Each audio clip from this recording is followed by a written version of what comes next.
सुप्रभात मंडळी, स्वागत आहे तुमचं हम्पी नगरीमध्ये.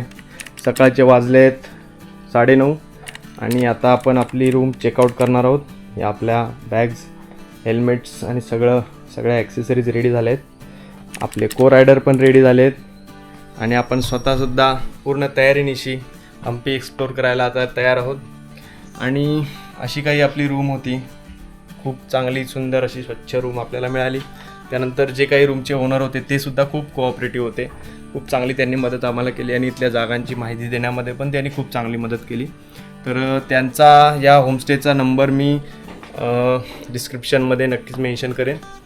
तर चला मग भेटू पुढील प्रवासात. आपली रूम चेकआउट झाली आहे करून आणि आता आपण आपलं लगेज जे आहे ते आता बाईकवर सगळं माउंट करणार आहोत.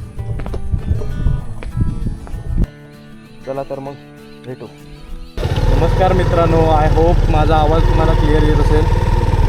तर आता आपण रूम चेकआउट करून आपल्या पुढच्या प्रवासाला निघालो आहे. उन्हाचं पण जरा चटका जाणवतो आहे आतापासूनच, त्यामुळे आपण पूर्ण स्लीव्ज वगैरे घालून रेडी आहे. Not a big deal.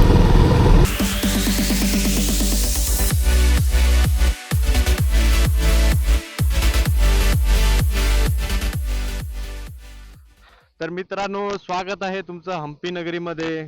आणि ज्याची आपल्याला एवढी आतुरता होती ते सगळं दृश्य आता आपल्या डोळ्यासमोर दिसतंय.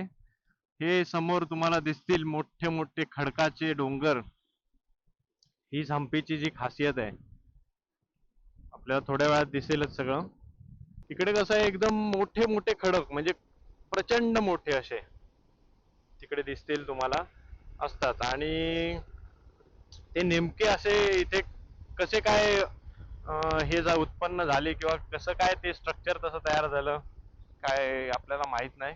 पण असं असं वेगळंच जे आपल्या प्रदेशात इथे कुठेच दिसत नाही, अशा प्रकारचे काही इकडे स्ट्रक्चर्स आहेत. आणि त्यासाठीच हम्पी प्रामुख्याने फेमस आहे. आणि आता आपण आपला पहिला रूम चेकआउट करून दुसऱ्या रूमला आपण चेक इन करणार आहे.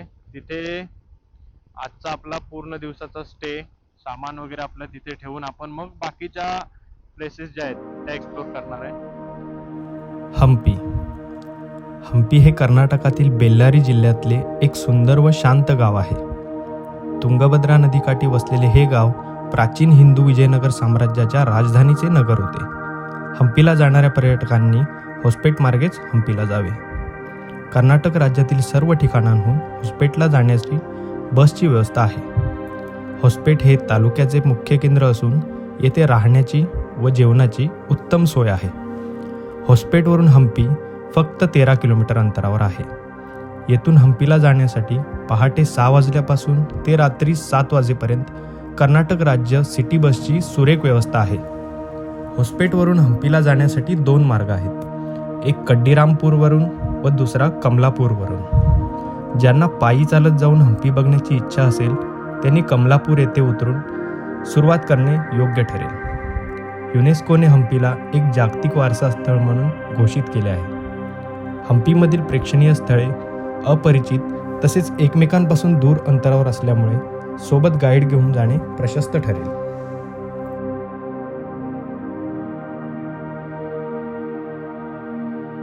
आणि हे असं काही प्रचंड मोठे हे दगड, बापरे. हम्पी एकदा तरी आयुष्यात यावं मित्रांनो. आणि आता आपण आलोय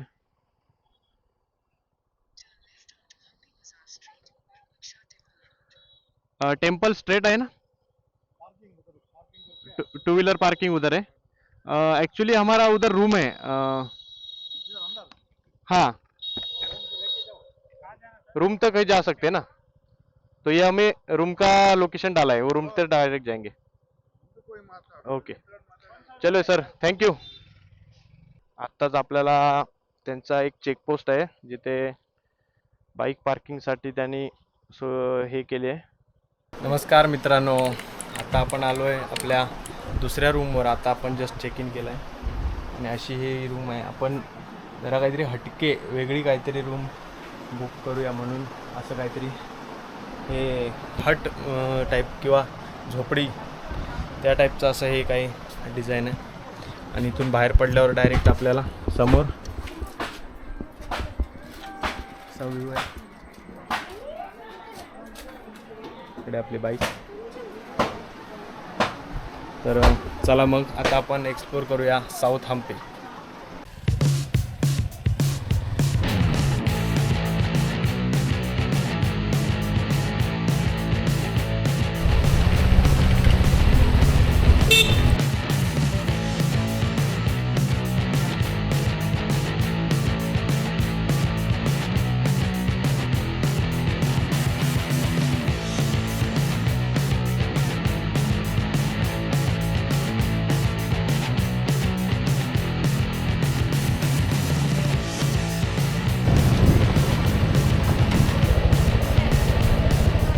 तर मित्रांनो आता आपण आलो आहे आपला पहिला स्पॉट, एक शिला नंदी, जो की पूर्ण एका दगडामध्ये बांधण्यात आला आहे. मोनोलिथिक बुल किंवा एक शिला नंदी हा येदुरू बसवण्णा या नावाने स्थानिक पातळीवर ओळखला जातो. अर्धवट विकृत आणि खडबडीत शैलीत कोरलेला हा नंदी त्याच्या विशाल आकारामुळे पर्यटकांना आकर्षित करतो. हिंदू पौराणिक कथेनुसार नंदीचा जन्म हा भगवान इंद्राप्रती शिलदा ऋषींनी दाखविलेल्या निखळ भक्ती आणि तपस्यांमुळे झाला.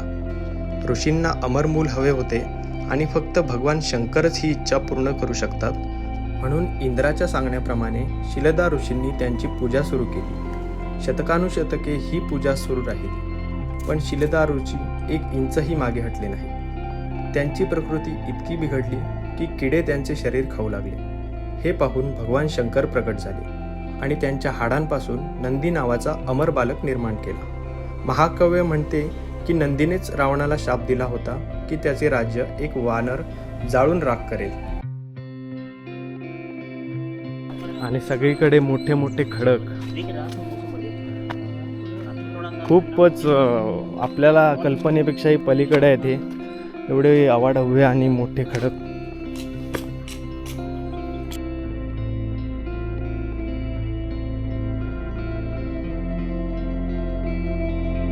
पावसामुळे आपण बघू शकतो थोडी झाडी झुडपं इथे वाढलेत, पण त्याचं पण साफसफाईचं काम चालू आहे.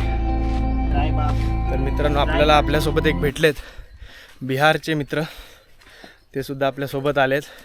हमारे इधर क्या है, गोवा साइड आप जाते हैं तो वो कोंकणी बोलते हाँ, और जैसे आप गोवा के थोड़ा पीछे वो प्रॉपर हमारा कोकण, उधर मालवनी लैंग्वेज बोला जाता है.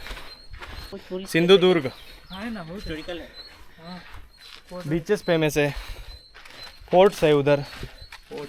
हाँ, सिंधुदुर्ग ये एक किले का नाम है, किला है वो, और उसका डिस्ट्रिक्ट का नाम उसका वही दिया. हाँ शिवाजी महाराज, हाँ, छत्रपति शिवाजी महाराज ने बनाया था. तर आपण अशी दगडाची वाट तुडवत चाललोय आपण आपल्या नेक्स्ट लोकेशनला. छान वाटते.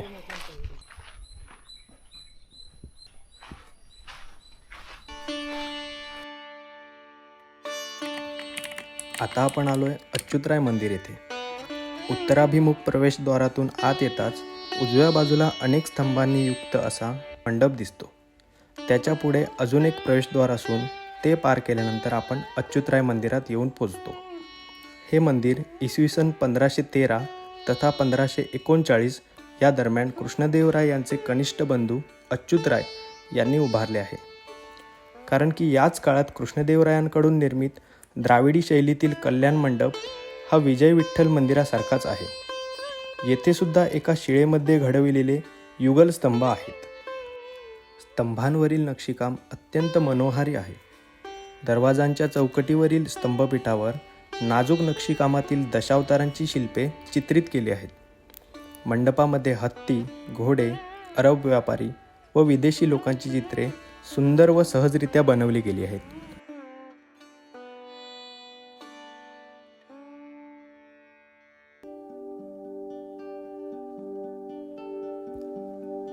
इथे काही वेळ भटकंती केल्यानंतर एक गोष्ट मात्र लक्षात येते की हम्पी फक्त बघता नाही तर जगता पण आली पाहिजे.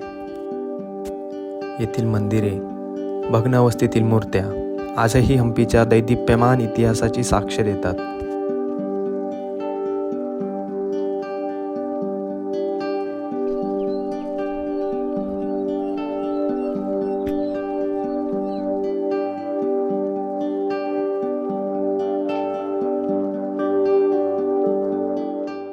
आता आपण आलोय वराह मंदिर येथे.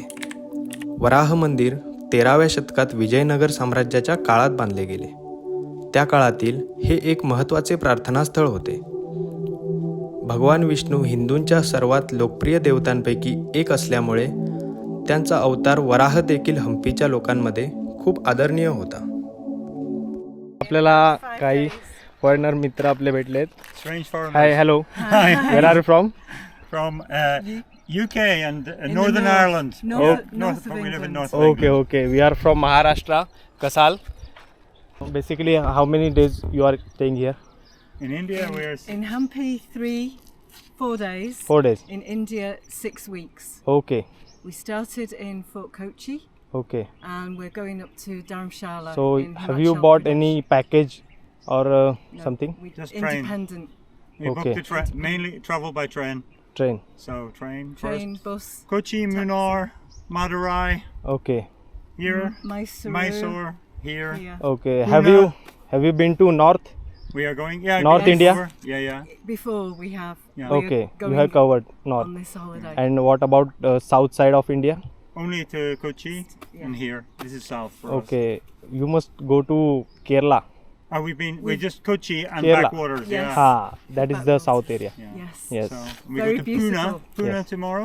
Okay, Pune. Yes, Pune yes. and then Mumbai. Must go to Mumbai also. We are We'll going. be Ah. there for 3 nights, Okay, 4 days. okay. So yeah, thank you for those Enjoy. Okay. tips. Yes, yes. Nice to meet you. And Bye you bye. too. Bye. Enjoy. Bye bye. तर मित्रांनो, आपल्याला UK वरचे काही foreigners इथे आले होते. त्यांच्याशी बोलून पण आपल्याला खूप छान वाटलं. असंच इंडियामध्ये एवढे प्लेसेस आहेत की बाहेरची लोक आपल्याकडे येतात, पण आपणच आपले अजून प्लेसेस फिरलो नाहीत. तर बाहेरच्या लोकांना आपल्याकडची जी काय संस्कृती आहे किंवा जे काही ट्रॅडिशन जे आवडतं त्यांना, आणि ते त्याचा अभ्यास करण्यासाठी इथल्या युनिव्हर्सिटीजमध्ये ॲडमिशन घेतात.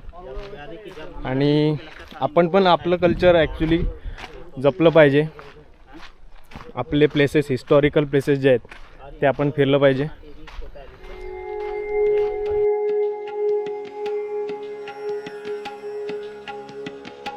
आता आपण आलो आहे सीता झील, सीता सेरगू इथे. तर आता आपल्याला जायचं आहे पलीकडे विठ्ठल मंदिराकडे. ॲक्च्युली आपण बाईकने जायचा निर्णय घेतला आणि त्यानंतर इथे येऊन इथे आपल्याला ऑटो रिक्षाज मिळतात जे तुम्हाला पूर्ण सगळे स्पॉट्स जे आहेत ते फिरवतात. 1000 रुपये आणि 1500 रुपये असे त्यांचे रेट आहेत. पण जर तुम्ही स्वतःहून जरी फिरायचं ठरवलं तरी काही प्रॉब्लेम नाही. तुम्ही स्वतःसुद्धा बाईकने इकडचं सगळं एक्सप्लोअर करू शकता. तुम्हाला इथे मॅप्स वगैरे पण अवेलेबल आहेत. मग मॅप्स बघत बघत तुम्ही सगळं काही एक्सप्लोअर करू शकता.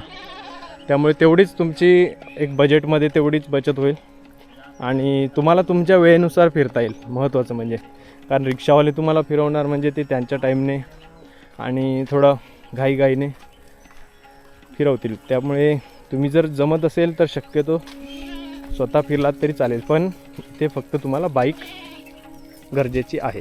तर मित्रांनो, आता आपण आलो आहे मन्नत का वृक्ष म्हणजे विश ट्री. इथे असं सांगितलं जातं की तुमच्या मनात ज्या काही इच्छा असतील त्या इच्छा जर पूर्ण करायच्या असतील तर इथे दगड एका फडक्यामध्ये बांधून तो या झाडाला टांगला जातो आणि जेव्हा तुमची इच्छा पूर्ण होईल त्यानंतर तो दगड त्या कापडातून सोडून नंतर असा एकावर एक दगडांवर तो ठेवून जातात लोक इथे. तर अशा प्रकारचे हे वेगवेगळ्या गोष्टी इथे आपल्याला पाहायला मिळतात. मित्रांनो, आता आपण आलो आहे तुंगभद्रा नदीच्या काठावर आणि इथे काही लोक यवा कोकण आपलाच असा. तर ही आहे तुंगभद्रा नदी.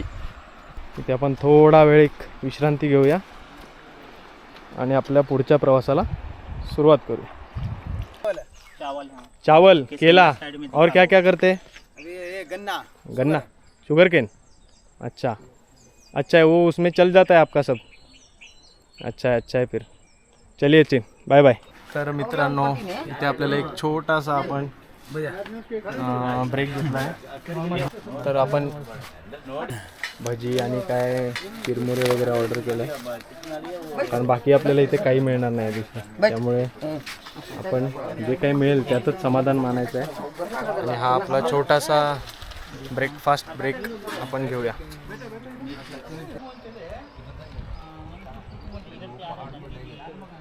तर मित्रांनो, आता आपण आलो आहे पुरंदरदास मंडप येथे.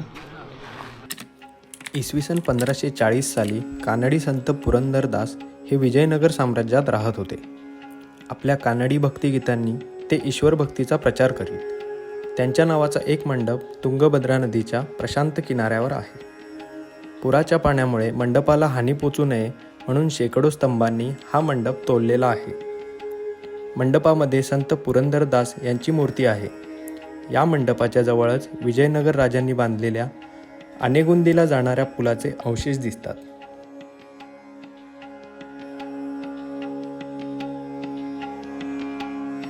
मित्रांनो, आता आपल्याला इथे एक काका मिळालेत.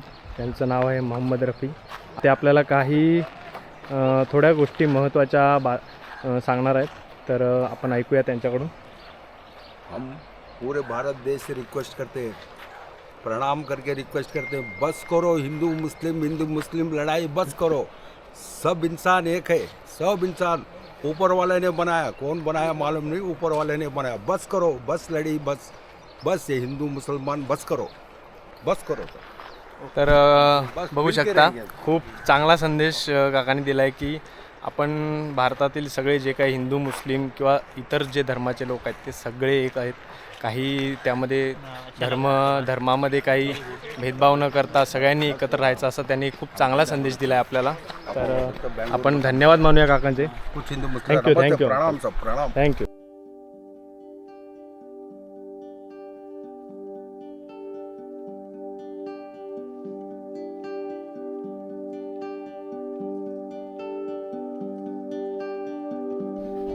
ओके, तर मित्रांनो, आता आपण आलो आहे विठ्ठल मंदिर येथे. पण विठ्ठल मंदिरात जायच्या आधी आपल्याला इथे एक तिकीट घ्यावं लागतं, ज्याची किंमत आहे 40 रुपये. आणि त्या एका तिकिटामध्ये आपल्याला विठ्ठल मंदिर आणि अजून 3 मंदिरं असा एक पास मिळतो. मग त्या तिकिटाशिवाय आपल्याला आतमध्ये एंट्री करता येत नाही. तर आपण आत्ताच हे तिकीट घेतलं आहे आणि आता आपण पुढच्या मंदिरांमध्ये चाललो आहे. तर आपले तिकीट चेक झालेलं आहे आणि आता आपण विठ्ठल मंदिराकडे एंट्री करतोय. वाव. विजय विठ्ठल मंदिर. वास्तुशिल्पकलेने सर्वश्रेष्ठ अशी 3 मंदिरे हम्पीमध्ये आहेत. त्यातले सर्वात भव्य दिव्य शिल्प म्हणजे विजय विठ्ठल मंदिर. असंख्य कोनांनी नटविलेला मुख्य चौतरा अजस्त्र कोरीव शिलांनी बनलेला आहे. यावर विजय विठ्ठलाचे मुख्य मंदिर उभे आहे. विठ्ठल मंदिरासमोर कोणार्कच्या सूर्यमंदिराच्या धर्तीवर 15 ते 20 फूट उंचीचा भव्य कोरीव काम केलेला जगप्रसिद्ध दगडी रथ उभा आहे. अनेक दगडांनी रचनात्मकदृष्ट्या सांधलेला कोरीव नक्षीकाम केलेली दगडी चाके असणारा व पुढील बाजूस 2 दगडी हत्ती असणारा हा रथ एकेकाळी चालवित असत. रथावर सैनिक, शिकारी, अरब, पार्शियन, पोर्तुगीज लोकांची शिल्पे आहेत. हाच आहे तो रथ जो आपण 50च्या नोटवर एवढी वर्ष बघितला. आपण त्या रथाच्या जवळ नाही जाऊ शकत, कारण आता वर्ल्ड हेरिटेज साईटमध्ये या हम्पीचा समावेश झाल्यामुळे इथे भरपूर सारे रेस्ट्रिक्शन्स आणि टुरिस्टसाठी आणि जे की ॲक्च्युली एका अर्थाने चांगलं आहे, कारण तरच आपल्या ज्या काही पुरातन वास्तू आहेत त्या टिकून राहतील.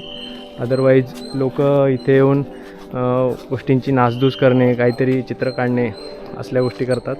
त्यामुळे एक चांगला इनिशिएटिव्ह आहे गव्हर्नमेंटकडून.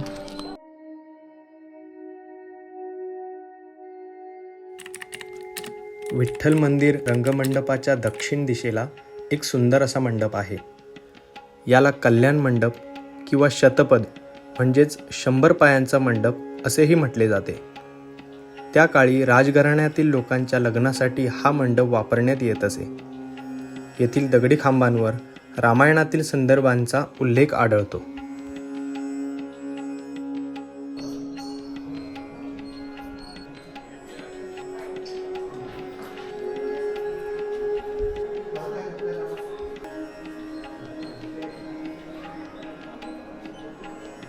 तर आता आपण आलो आहे विठ्ठल मंदिर. इथे आतमध्ये काही विठ्ठलाची मूर्ती वगैरे नाही आहे, तरी पण प्रदक्षिणा मार्ग जो आहे तो बघण्यासारखा आहे असं आपल्याला सांगितलं आहे.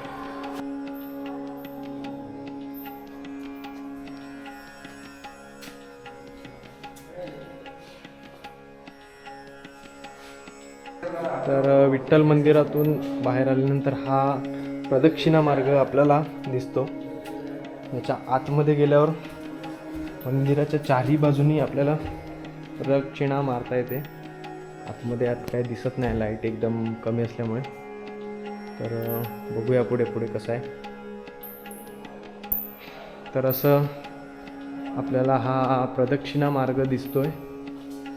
आतमध्ये अंधार आहे आणि हे मोठमोठे खांब जे खालून वरपर्यंत पूर्ण एका दगडामध्ये बनवण्यात आले. इथून हा एक्झिटकडे जाणारा रस्ता.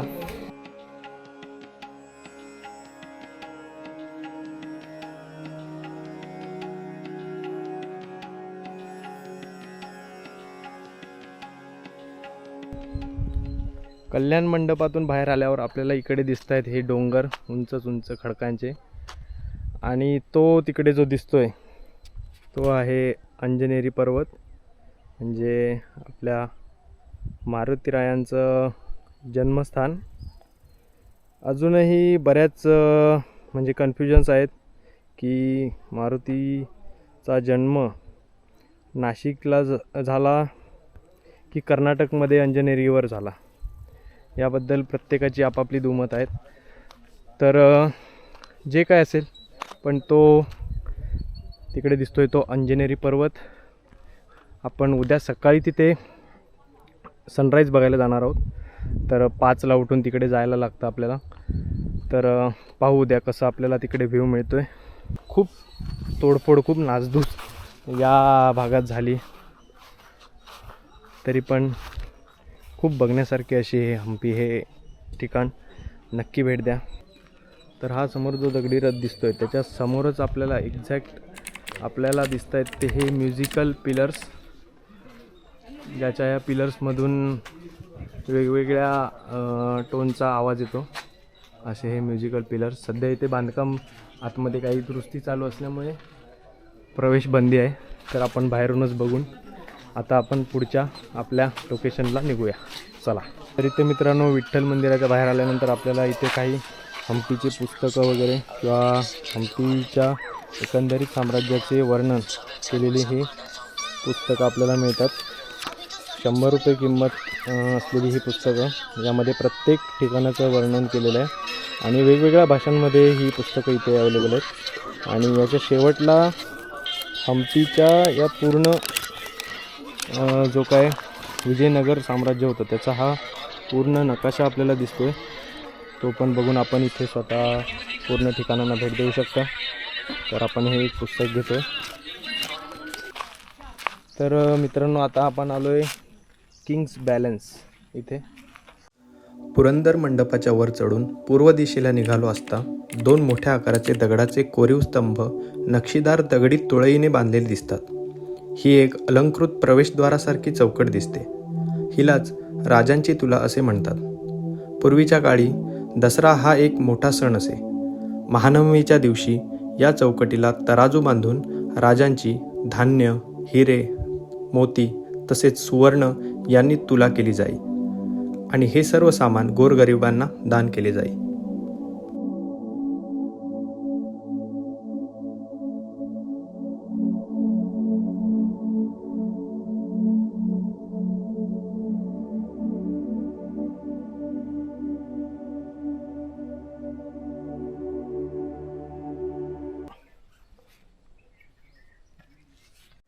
सुग्रीवाची गुहा हम्पी बाजाराच्या पूर्वेकडून 1 किलोमीटर अंतरावर आहे. विजय विठ्ठल मंदिराकडे नदीच्या बाजूने चालत गेल्यावर आपल्याला सुग्रीव गुहा दिसते. नदीच्या किनाऱ्यावर स्थित ही एक नैसर्गिकरित्या तयार झालेली गुहा आहे. यामध्ये मोठमोठे दगड एकमेकांवर झुकलेले आहेत. सुग्रीव येथे अनेक वर्षे वास्तव्यास होते. तसेच राम आणि लक्ष्मण यांचीही भेट येथे झाली असे सांगण्यात येते.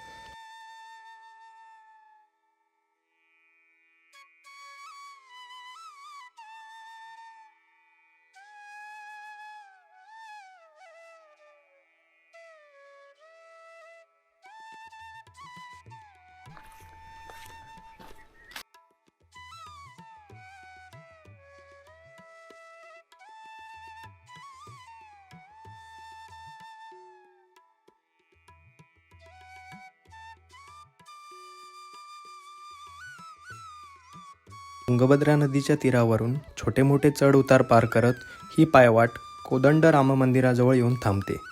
येथे तुंगभद्रा नदी 2 डोंगरांच्या मधून वाहते. नदीपात्राच्या सखलपणामुळे येथे सरोवर निर्माण झाले आहे. पावसाळ्यात पाण्याची पातळी जेव्हा वाढते तेव्हा पाणी वर मंदिरात प्रवेश करते.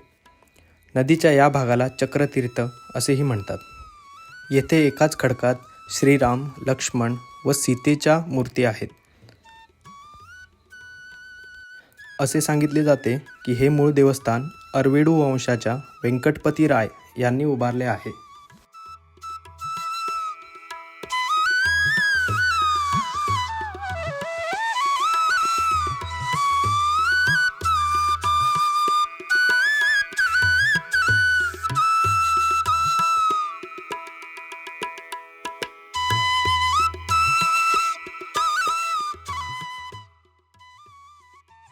एव्हाना संध्याकाळचे 5 वाजले होते. थोडीशी विश्रांती करावी म्हणून आम्ही आमच्या रूमकडे निघालो. चलो बाय बाय बाय बाय. थोडीशी विश्रांती घेतल्यानंतर आता आम्ही निघालो विरूपाक्ष मंदिराकडे. मंदिरात प्रवेश करण्यापूर्वी आपणास एक भव्य नक्षीदार गोपूर दिसते. हे गोपूर तब्बल 265 फूट उंच आहे. याचा पाया दगडाचा असून वरील गोपूर हे वीट बांधकामाचे आहे. याला बिष्टप्पय्या गोपूर असेही म्हटले जाते. हे गोपूर कधी बांधले याची नक्की माहिती नाही, परंतु वेळोवेळी झालेल्या त्याच्या जीर्णोद्धाराची माहिती मिळते. इसवी सन 1510 मध्ये कृष्णदेवराय यांच्या राजवटीत या गोपुराचा जीर्णोद्धार झाला. यावरून हे समजते की हे गोपूर श्री कृष्णदेवराय यांच्या शासनकाळाच्या पूर्वी अस्तित्वात होते. महाद्वारातून आत प्रवेश करताच देवालयाचे आयताकृती विस्तृत प्रांगण दिसते.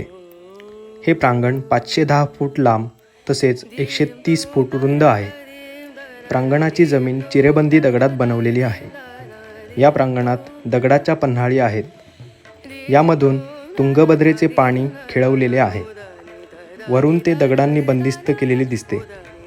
येथे यात्रेकरूंच्या मुक्कामासाठी धर्मशाळा आहेत. विरूपाक्ष मंदिराला 2 प्रांगणं तसेच 2 गोपुरे आहेत. पहिल्या प्रांगणातून थोडे पश्चिमेकडे गेले असता आपणास अजून एक गोपूर दिसते.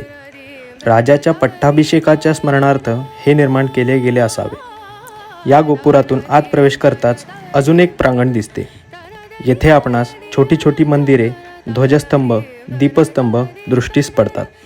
डाव्या बाजूस पातालेश्वर, मुक्ती नरसिंह, सूर्यनारायणाची मंदिरे तर उजव्या बाजूस लक्ष्मी नरसिंह आणि महिषासुरमर्दिनीची मंदिरे आहेत. इसवी सन 1501 ते 1510 मध्ये कृष्णदेवरायाने आपल्या पट्टाभिषेकाच्या स्मरणार्थ या देवळाचा रंगमंडप बनविला. या मंदिरात प्रवेश करण्यासाठी पूर्व, दक्षिण व उत्तर दिशांनी पायऱ्या आहेत. देवालय नवरंग शुकनासी गर्भगृहाने युक्त आहे व याच गर्भगृहात श्री विरूपाक्षेश्वर विराजमान आहेत.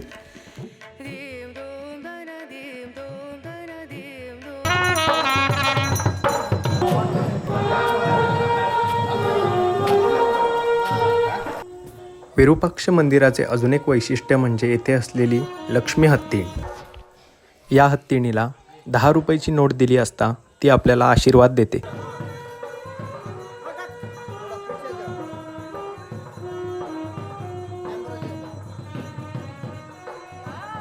तर आपण सुद्धा लक्ष्मीचा आशीर्वाद घेऊन आता आपल्या रूमकडे निघालोय। ओके, तर मित्रांनो आता आपण आलोय आपल्या डिनरसाठी आणि आता आपण आलोय old Ganesh chill out restaurant. Virupaksha टेम्पलच्या जस्ट बाजूलाच आपल्याला हे रेस्टॉरंट आहे आणि पाहूया आपण तिथे काय काय क्वालिटीमध्ये आणि काय काय जेवण मिळते।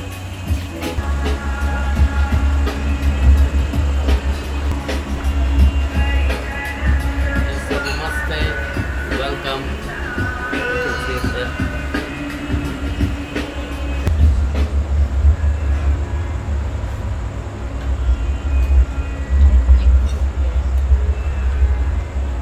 नमस्ते।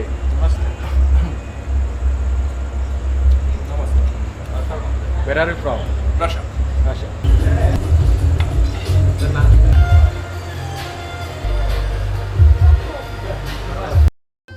तर मित्रांनो, हम्पी नगरीमध्ये प्रवास करता करता आपल्याला काही नवीन सबस्क्रायबर्ससुद्धा भेटले। त्यांच्याशी काही गप्पा केल्यानंतर आता आपण आपल्या रूमकडे निघालो।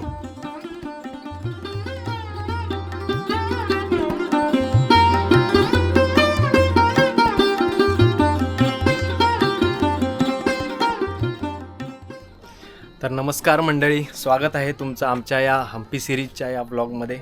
तर आत्ताच आपण आपलं जेवण आवरून आपल्या रूममध्ये आलो आहे आणि आज आपण बेसिकली हम्पीची साऊथ साईड एक्सप्लोअर केली आहे। अजूनही आपल्याला साऊथ साईडची काही ठिकाणं अजून बघायची आहेत, तर उद्या आपण ती उरलेली सर्व ठिकाणं कवर करणार आहोत। त्यानंतर आपण हम्पीची नॉर्थ साईड एक्सप्लोअर करणार आहोत।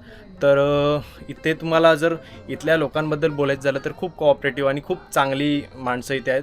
फक्त तुम्हाला त्यांच्याशी हिंदीमध्ये कन्व्हर्सेशन करावं लागतं। त्यानंतर जर तुम्हाला इथे काही खरेदी करायची असेल तर तीही तुम्ही करू शकता। फक्त तुम्ही थोडं बार्गेनिंग केलात तर तुमचं एक बजेट हे अजून वाचू शकतं। आपण सुद्धा आज थोडी खरेदी केली आहे। इथले थोडे वेगवेगळ्या प्रकारचे कपडे किंवा इथल्या काही स्पेशल वस्तू ज्या फक्त हम्पीमध्येच मिळतात, तर आपण त्या असे काही थोडं घेतलं आहे आणि पाहू उद्या अजून काही आपल्याला नवीन जर काही मिळालं तर आपण ते सुद्धा घेऊ। तर अशा प्रकारे मित्रांनो, आपला हम्पी सिरीजमधला पहिला दिवस कंप्लीट झालेला आहे आणि उद्या आपल्याला हम्पीमधील प्रमुख आकर्षण म्हणजे इथला सनराईज, तर ते बघायला आपण सकाळी 5 वाजता इथून जाणार आहोत। तर भेटूया उद्याच्या ब्लॉगमध्ये। तोपर्यंत गुड नाईट, शुभरात्री, टाटा।